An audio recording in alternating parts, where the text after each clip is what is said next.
खुदा बाप और बेटे और उल कुदस के नाम से आमीन। मसीह में आप सब की सलामती हो। बहार कॉलोनी कोट लखपत लाहौर से मैं एंड्रू इसाक आपके हुजूर रोज़मर्रा की तलावतें लेकर हाजिर होता हूँ। तो मेरे अजीज़ों, आइए हम भरपूर ईमान के साथ आज की तलावतें सुनते हैं। खुदा की उम्मत के बाप इब्राहीम की बुलाहट। हमारे लिए आज की पहली तलावत तकवीन की किताब उसका 12वां बाब पहली 4 आयात। और खुदावंद ने अब्राम से कहा, तू अपने वतन और अपने अकरबा के दरमियान से बल्कि अपने बाप के घर से रवाना हो और उस सरजमीन में चल जो मैं तुझे दिखाऊंगा। मैं तुझे एक बड़ी कौम बनाऊंगा, तुझे बरकत दूंगा और तेरा नाम सरफराज करूंगा। सो वो बरकत का बायस होगा। जो तुझे बरकत दें मैं उन्हें बरकत दूंगा। जो तुझ पर बद्दुआ करें इन पर मैं बद्दुआ करूंगा। जहान के कुल कबीले तुझ में बरकत पाएंगे। पस अब्राम खुदावंद के कहने के मुताबिक रवाना हुआ और लूत उसके साथ चला। और अब्राम जब हारान से रवाना हुआ 75 बरस का था। पाकलाम का पढ़ा और सुना जाना हम सब के लिए बायस बरकत हो। खुदा का शुक्र हो। मेरे अजीज़ों, आइए हम आज का जमायती ज़बूर सुनते हैं। ज़बूर नंबर 33, उसकी 4 से 5वीं, 18वीं से 19वीं, 20वीं और फिर 22वीं आयत। और आज का हमारा जमायती जवाब है, ए खुदावन तेरी रहमत हम पर हो, क्योंकि हमारी उम्मीद तुझ ही पर है। ए खुदावन तेरी रहमत हम पर हो, क्योंकि हमारी उम्मीद तुझ ही पर है। क्योंकि खुदावंद का कलाम रास्त है और उसके सब काम वफादारी के हैं। सदाकत और इंसाफ उसे पसंद हैं। ज़मीन खुदावंद की शफकत से मामूर है। जमायती जवाब, ए खुदावंद तेरी रहमत हम पर हो, क्योंकि हमारी उम्मीद तुझ ही पर है। ए खुदावंद तेरी रहमत हम पर हो, क्योंकि हमारी उम्मीद तुझ ही पर है।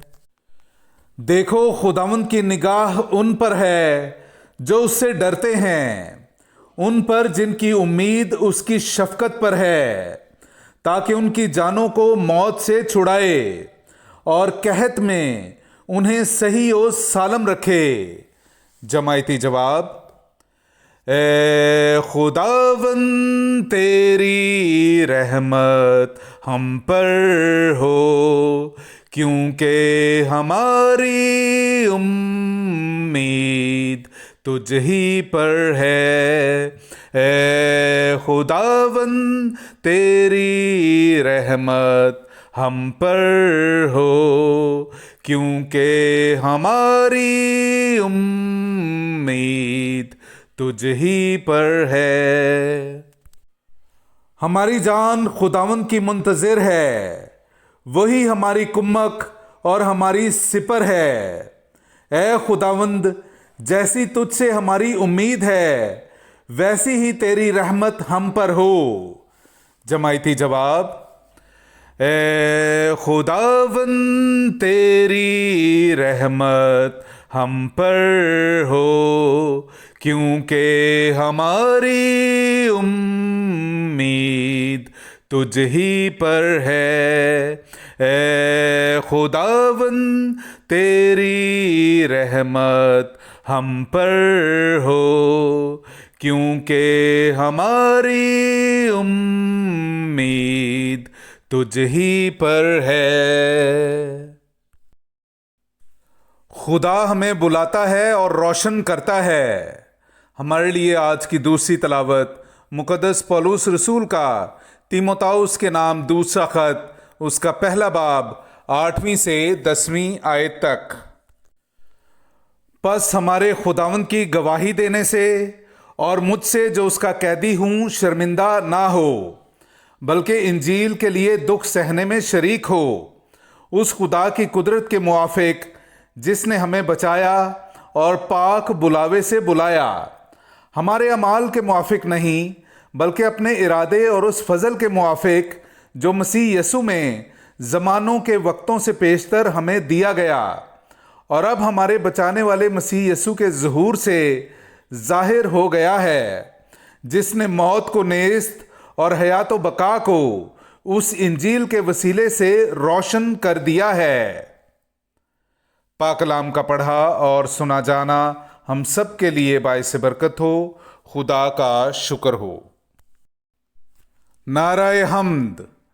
نورانی بادل میں سے باپ کی آواز سنائی دی کہ یہ میرا بیٹا ہے المحبوب، اس کی سنو۔ ہمارے لیے آج کا انجیلی اقتباس مقدس متی کی انجیل، اس کا 17واں باب، پہلی 9 آیات۔ اور 6 دن کے بعد یسوع پطرس اور یعقوب اور اس کے بھائی یوحنا کو ساتھ لے کر انہیں ایک اونچے پہاڑ پر الگ لے گیا، اور ان کے سامنے اس کی صورت بدل گئی، اور اس کا چہرہ سورج کی مانند چمکا، اور اس کی پوشاک نور کی مانند سفید ہو گئی۔ اور دیکھو، موسیٰ اور الیاس اس کے ساتھ باتیں کرتے ہوئے انہیں دکھائی دیے۔ تب پطرس نے یسوع سے مخاطب ہو کر کہا کہ اے خداوند، ہمارا یہاں رہنا اچھا ہے۔ اگر تیری مرضی ہو تو میں یہاں 3 ڈیرے بناؤں، ایک تیرے لیے اور ایک موسیٰ کے لیے اور ایک الیاس کے لیے۔ وہ یہ کہہ ہی رہا تھا کہ دیکھو، ایک نورانی بادل نے ان پر سایہ کر لیا، اور دیکھو، اس بادل میں سے ایک آواز آئی کہ یہ میرا بیٹا ہے المحبوب، جس سے میں خوش ہوں، اس کی سنو۔ شاگرد یہ سن کر منہ کے بل گرے اور نہایت ڈر گئے۔ تب یسوع نے پاس آ کر انہیں چھوا اور کہا کہ اٹھو اور مت ڈرو۔ جب انہوں نے اپنی آنکھیں اٹھائیں تو یسوع کے سوا اور کسی کو نہ دیکھا۔ جب وہ پہاڑ سے اتر رہے تھے تو یسوع نے انہیں حکم دیا اور کہا کہ جب تک ابن انسان مردوں میں سے نہ جی اٹھے، اس رویا کا ذکر کسی سے نہ کرنا۔ پاک کلام کا پڑھا اور سنا جانا ہم سب کے لیے باعث برکت ہو۔ خدا کا شکر ہو۔